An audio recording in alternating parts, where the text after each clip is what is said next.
حضرت صاحب میں جیسا آپ یہ سب سے پہلا جو ہے نا مکتب اہل بیت میں علوم حدیث کا ارتقاء، تو یہ کس یعنی ایک اصول کافی کا جو شرح آپ نے شروع فرمایا اس سے پہلے ایک مقدمے کے طور پر یہ کتاب ایک تو یہ بتائیں، اور دوسرا جو ہمارے ہاں متداول علوم الحدیث کی کتابیں ہیں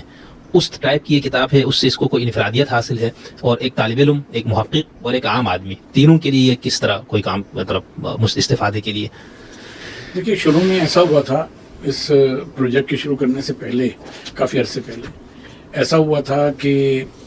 ایک کتاب ہے تاسیس الشیعہ کے نام سے. تاسیس الشیعہ میں یہ جس کا یہ ہوا ہے کہ بھئی ہر اسلامی علم جو ہے، علوم اسلامیہ کو یہ کہا گیا کہ اس کی جو ابتدا ہے وہ شیعہ حضرات نے کی تھی. اچھا. تاسیس الشیعہ لعلوم الاسلام کے نام، اس کی خلاصہ بھی چھپا اس کا، حسن الصدر، آیت اللہ حسن الصدر کی کتاب تھی. تو اس میں ہم نے علم حدیث کا جو باب تھا وہ نکالا، اور شروع میں اس میں آپ دیکھیں گے کہ مقدمے میں اس کا ترجمہ سب سے پہلے ہم نے شامل کیا، ٹھیک ہے، تاکہ ایک بریف جو ہے وہ سامنے آ جائے. اور اس وقت ہمارے نظر میں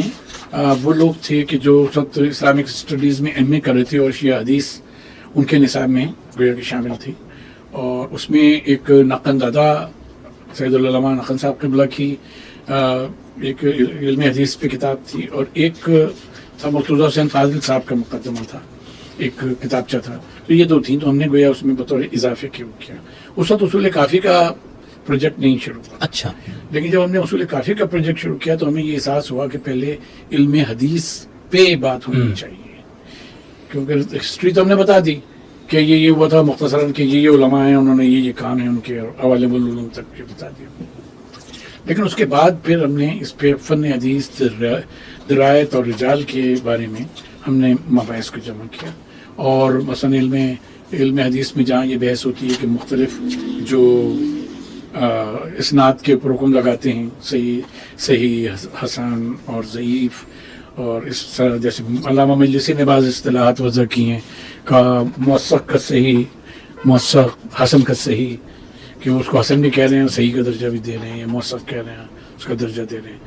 پھر یہ کہ قرائن صحت میں، اور کہنا چاہیے کہ بالیقین صدور جو ہے کہ اس کا صدور کہنا چاہیے کہ امام معصوم سے ہوا ہے،